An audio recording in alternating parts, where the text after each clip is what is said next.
Welcome back, everyone, to the Deep Dive. And a big shout out to all our listeners from Excel Edge Realty out there. That's right, folks. Lex and Vera here from the Excel Edge podcast show, ready for another deep dive. And today we're focusing on something really big for all you Filipino first-time home buyers and property investors out there.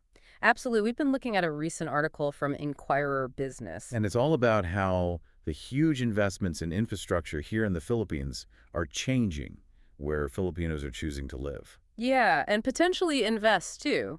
You know, for so long, it felt like Metro Manila was really the only place to be if you wanted to buy a house here. Right, because that's where all the businesses and jobs were. And it just made sense to be close to everything. Even if it meant high property prices and, well, the hustle and bustle of big city life. Exactly. I mean, the transportation situation alone was enough to make you think twice about living outside the city center. Oh, definitely. Limited options, crowded buses and trains, long commutes.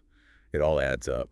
But things are changing, and this Inquirer business article makes that super clear. The sheer amount of money being poured into infrastructure projects is mind-blowing. Right. We're talking an estimated 1.54 trillion pesos in 2024 alone. Wow, that's a serious commitment to improving things. And it's not just about upgrading what's already there. It's about creating entirely new connections across the country.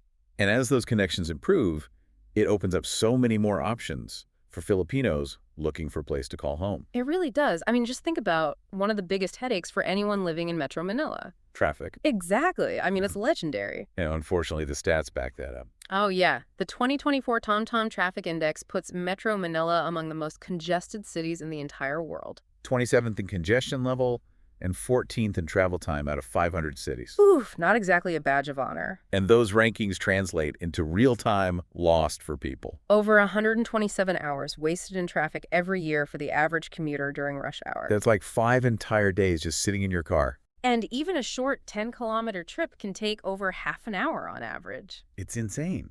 It's no wonder people are looking for alternatives. Especially when you consider how these new infrastructure projects could potentially slash those commute times significantly. Right. Suddenly living a bit further out doesn't seem like such a bad idea. Especially when you start to see what's happening in the provinces around Metro Manila. The article specifically mentions Bulacan, Pampanga, Laguna, Cavite, and Batangas.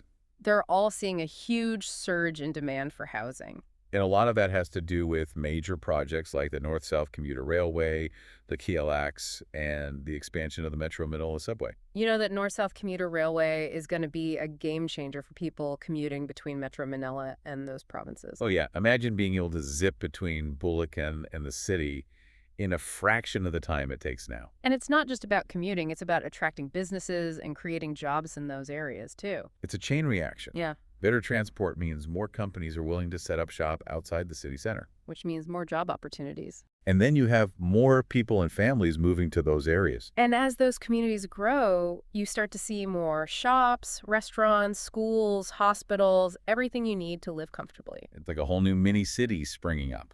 But maybe with a bit more space and a little less chaos than Metro Manila. Yeah, that's a big part of the appeal for a lot of people. And a big part of that shift is happening in these master-planned communities, or townships, as they're often called. The article mentions over 120 of these townships across the Philippines, covering a whopping 134,000 hectares. Now, for anyone not familiar with the term, what exactly is a township?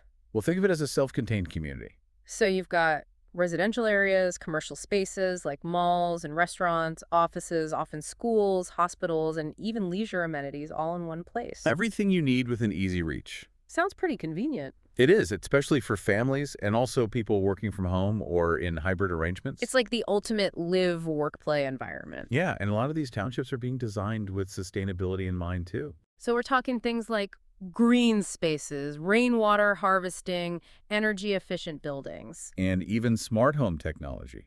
It's a pretty attractive package for a lot of Filipinos, especially those who are looking for a more balanced and modern lifestyle. It's definitely a different vibe than what you find in older parts of Metro Manila. And you know, while Metro Manila is still important, For sure, it's still the economic heart of the country. but these emerging cities are catching up in a lot of ways. And they offer some real advantages for homebuyers. For starters, you're more likely to find affordable housing in these areas. Which could mean being able to afford a bigger house or a nicer property for the same price as a smaller place closer to the city center. And the article even highlights specific examples. Yeah, like some towns in Bulacan, where land prices are way lower than comparable areas closer to Metro Manila. But with the new railway coming through, those prices are expected to skyrocket. So getting in early could be a smart move for some buyers.